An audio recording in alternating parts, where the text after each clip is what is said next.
Hi, my name is Jade Knighton. I am a PhD candidate at UCLA, and I am so excited. Me and my colleagues are so excited to talk to you guys today about Earth and the mechanisms that shape it and have shaped it and continue to shape it. Um, so I think it's pretty obvious that there are many different ways that planets can form just by thinking about the different types of planets in our solar system. We can think about the giant gas and ice planets and just know from looking at them and thinking about them that obviously they're made of different materials.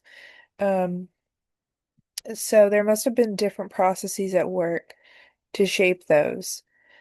Um, and when we think about our rocky planets, the ones that we call the terrestrials, um, there has to be something different about them, right? But it actually goes even deeper than that.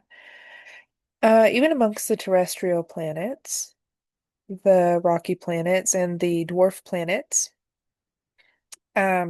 the dwarf terrestrial planets, there are differences in the way those formed as well. So most of the terrestrial planets are what we call differentiated, which means they have different layers. And these layers formed under the influence of density, which is affected by the elements. So the very densest elements all sunk down to the center of the planet, and the very lightest elements formed the outside. So not just the crust, but the atmosphere. The very, very lightest gases, the noble gases, um, hydrogen, helium, are on the very outside, or were on the very, very outside of our primordial atmosphere. This is a really, really important thing when we're thinking about Earth's plates and Earth's composition and how it's able to continually resurface itself in it, because not all of the terrestrials are able to do that. Not all of them differentiated. Some of them retained a homogenized structure inside. The layered Earth and how those layers came to be are the basis for understanding plate tectonics and Earth's lithosphere. So, the theory of plate tectonics was first derived from a concept known as continental drift, which was proposed by a geologist and climatologist named Alfred Wegener. And what Alfred Wegener noticed was that eastern coastline of South America and the western coastline of Africa kind of appeared to fit together like puzzle pieces. And so, as he explored this idea a little bit more, he noticed that the coastlines of a lot of the continents seemed to fit together. And so, what he proposed was that all of the land masses must have once been one giant landmass, which he termed Pangea. And somehow, over time, they drifted away from each other. But when he proposed this, he was unable to provide the way by which they drifted apart. He just said that they did it some way.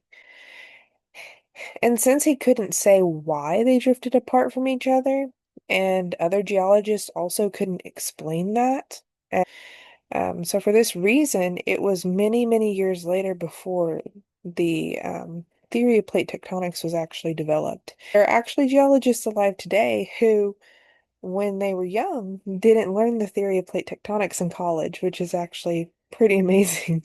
It's a pretty young theory. So we're very privileged to know now Earth, how Earth's plates move, and to be able to study this. So, when we're talking about plate tectonics and how Earth's lithospheric plates move, the lithosphere that we're referring to is not only the crust, but also the uppermost mantle. That is what we refer to as the lithosphere. And the lithosphere is the colder, more brittle layer that moves over the asthenosphere, which is the more warm layer of the Earth, and it includes the lower mantle. So, plate tectonics is one way that Earth's surface is formed.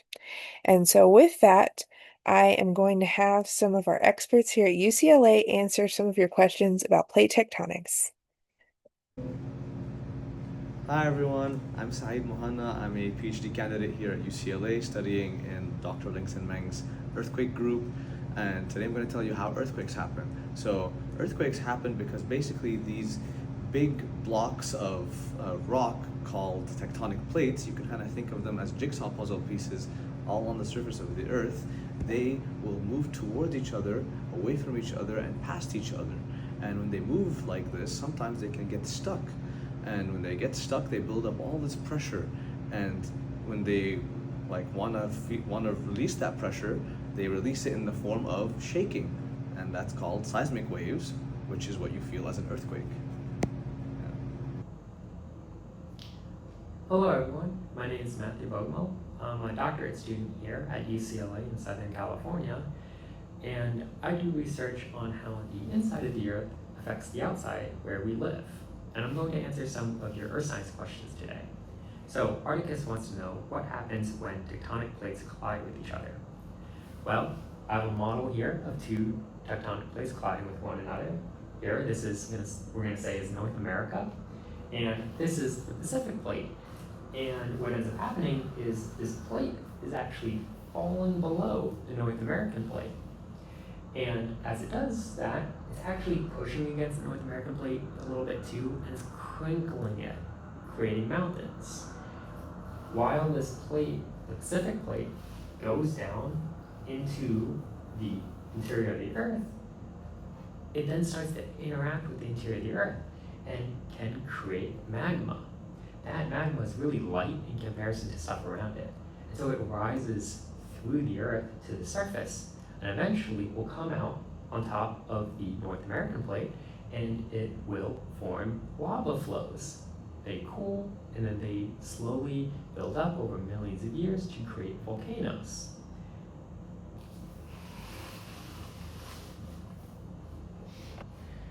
Okay, no one wants to know, how do we study plate tectonics? Well, there are many different ways to study plate tectonics, but one way we can study them is by trying to figure out where plates were in the past. And to do this, we need three different things. One, we need to know that when plates grow, they're actually growing because magma is cooling on their edge. And in North America, this is happening in the Atlantic Ocean. When that magma cools, it will actually record the magnetic field at that point in time. And the magnetic field is not constant. Every few million years, it'll have a flip in the direction. Okay, so with those three ideas, what we can do is we can actually look at the entire record of the seafloor and its magnetic history, and we can actually reverse the growth of plates back in time, and we can see where plates were in the past. And so that's one way to study plate tectonics. Hi, my name is Joshua. I'm a researcher here at the Tripodi Lab at UCLA, and I heard from your teacher that you guys wanted to know how valleys and mountains were formed. And so a mountain was formed, and this was back then when tectonic plates came crashing together and formed a sort of like mountain as it was crashing, and that was what lasted and became mountains. Valleys were formed from either water or more specific glaciers running through these areas of land. And so once the water went through and then receded, we were left with we call valleys. So, a secondary way that Earth's surface is, and Earth's surface features are formed is actually by Earth's climate. So, there are fluids in our atmosphere, and there are three types of fluids. There are And they exist in all different states of matter. So there's gas, which is, um, wind, and there are fluids in liquid form also, which would include oceans, wave actions, rivers, rain and streams formed from rain, water moving over the land, flooding, things like that. All of that would be included. And then there's also solid water, which would be glaciers and ice, which glaciers actually do move and they do shape Earth's surface. They just move very, very, very slowly. So all of these fluids in all states do act on Earth's surface and carry particles away from their origin and deposit them in other places. And these changes, these constant changes, are what change Earth's surface and um, cause erosion. And that erosion, over time, changes Earth's landscapes. So, what erosion actually is erosion is a process that works hand in hand with another process, which is called weathering. And weathering can occur either by chemical means or by physical means. So, by chemical means, the fluids, the water, um, again, it can be in gas, liquid, or solid form, interacts. But mainly, if we're talking chemical, it's going to be in liquid form. It interacts with the rock. And again, if we're talking chemical weathering, it's going to be a specific type of rock that it interacts with. Um, Mainly carbonates. So like limestones and marbles, for example. And when it interacts with those, it will break them down and cause holes or pitting. Um, yeah, it will break them down and destroy them over time. And with physical weathering, we actually see a breakdown where we have large rocks that are turned into smaller pieces over time. And what happens is little pieces, sediments, are particles, are broken down off of the larger rocks, the larger pieces. They're picked up and carried away, and then they're deposited in air in usually under the influence of gravity. So they're taken down hills, taken down mountains, taken down slopes, and deposited in lower energy environments. So whenever the water stops moving, or the glacier melts, or the wind stops, then the particles will fall out of the flow that they've been in, and that's where they'll stop, and that's where they'll rest until the next time that they're acted on by the next flow. And and so places where we see deposits happen, those are going to be in the bottoms of valleys, in floodplains. You'll see that in deltas, river deltas, so the mouths of rivers, river bottoms, still rivers, not moving rivers, because those moving rivers you'll see um, things being carried, right? Because there's lots of activity. Um, but yeah, in low energy environments, it's where we will see things that are being deposited. Erosion is the process that happens after weathering, and transport and deposition are the processes that are associated with erosion. So one of your classmates asks, what happens to dirt after it erodes? So as I mentioned, after it's eroded off of its mountain or hill or rock or wherever it was, it is transported by the river or the wind or whatever it was in, the glacier, for example. Um, and then it's dropped in a low energy environment. So, for example, I do want to use the example of a glacier because they're cool. But glaciers, since they are so big and powerful, even though they're slow, they can actually pick up really big things. And they can pick up boulders, for example. So they can pick up big particles. And what we call these are actually drop stones. So they will carry these boulders with them for a really long time. But when the glacier melts, it will just leave it. And so what you'll see in these environments where there used to be glaciers is you'll see random boulders. And so another name for drop stones is actually erratics, because if you know the word erratic, it means weird and strange, right? Um, because it doesn't belong there. It's a rock that's not native to the area because it was carried from a long way away. So they are carried and they're deposited wherever the flow stopped, and they remain there until they're acted upon again by a different agent of weathering and erosion. But another way that this question can be answered is the particles that were once a part of a rock actually become something that we call regolith.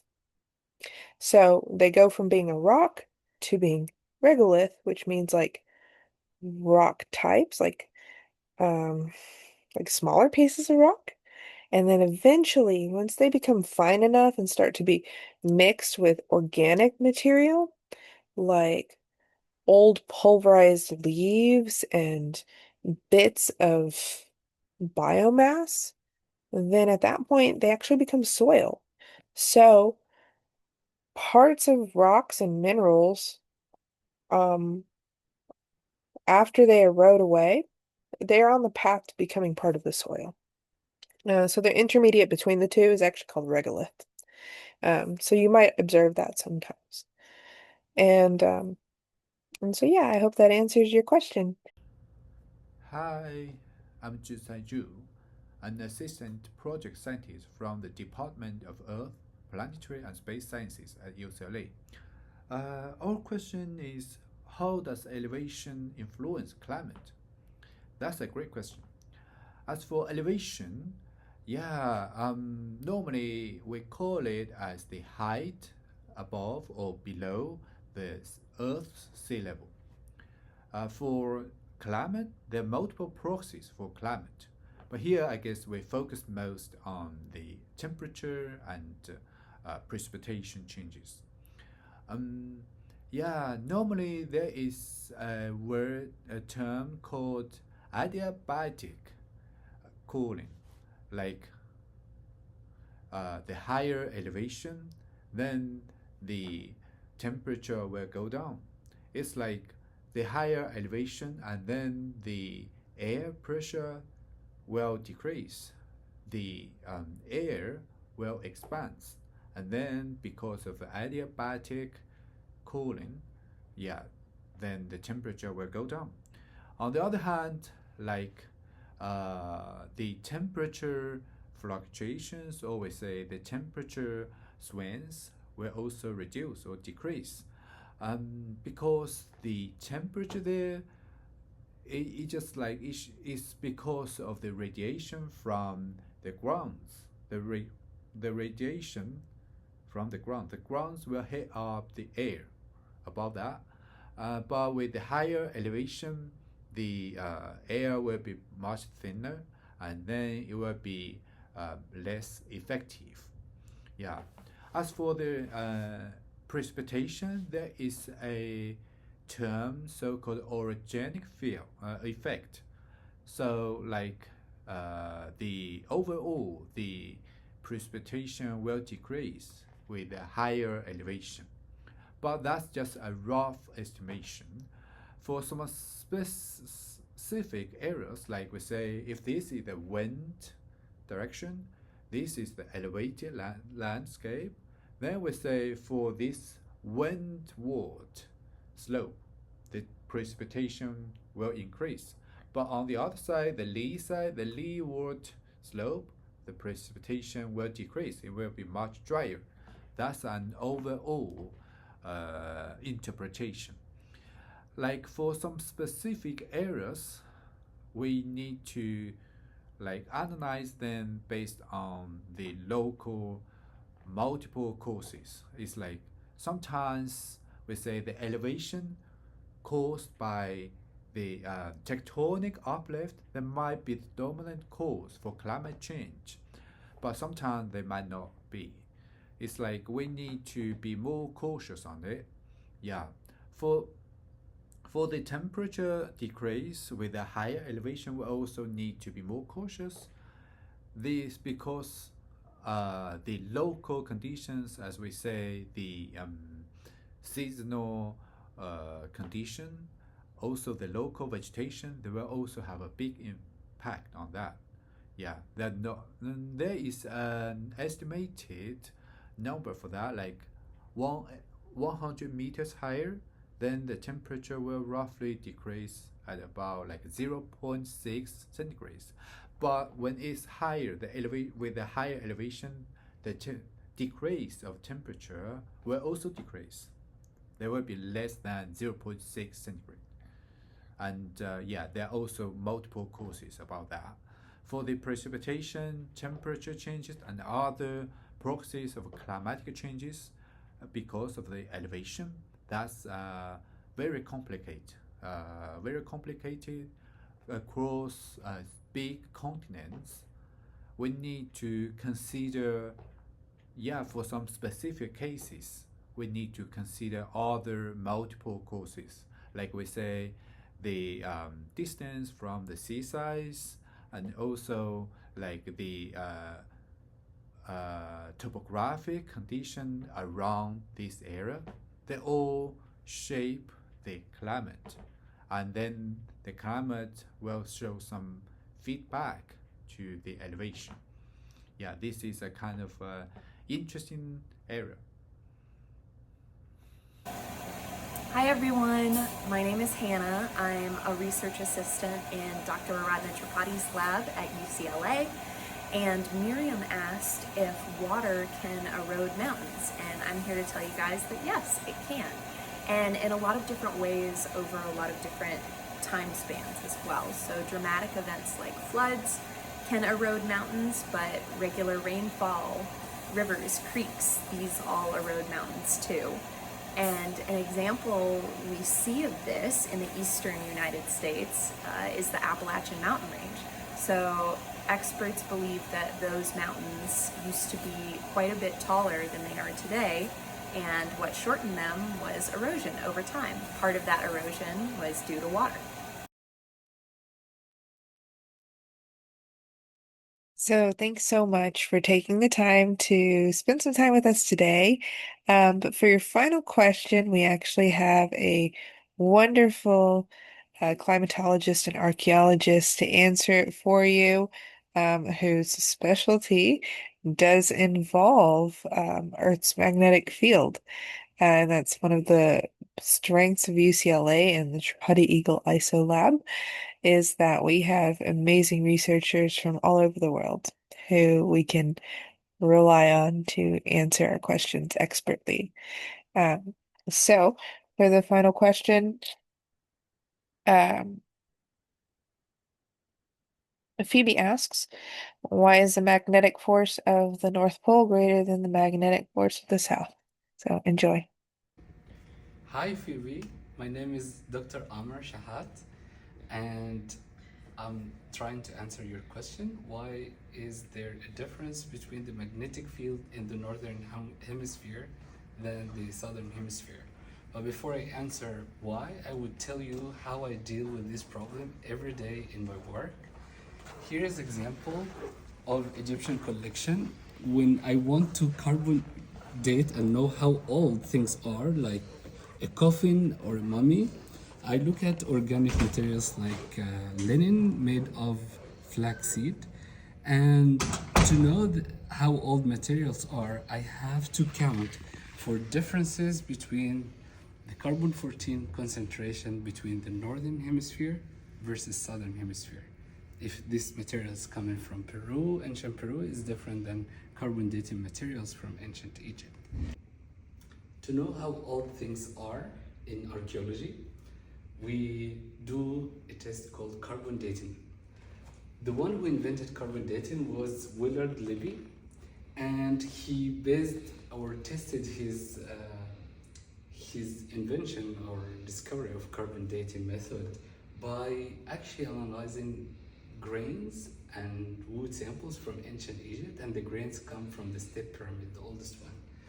And this won him a Nobel Prize, and for the first time to see the word archaeology in a Nobel Prize, because archaeology is not one of the fields to get a Nobel Prize. But after Willard Libby discovered or invented carbon dating, we realized some of the problems that we have to face. Again, the differences between carbon-14 concentration in North Hemisphere versus the Southern Hemisphere. So one of the things that causes this difference is that when the sun hits the Earth, and since the axis of the Earth is tilted, so the photons that come in the Northern Hemisphere are larger and exposed more to the sun and solar wind than the Southern Hemisphere, which is more protected. So when I deal with this problem, or one of the things that I daily face is making corrections when I carbon date ancient materials coming from Egypt versus materials coming from Peru or Australia, and count for the differences of the Northern Hemisphere magnetic field and Southern Hemisphere magnetic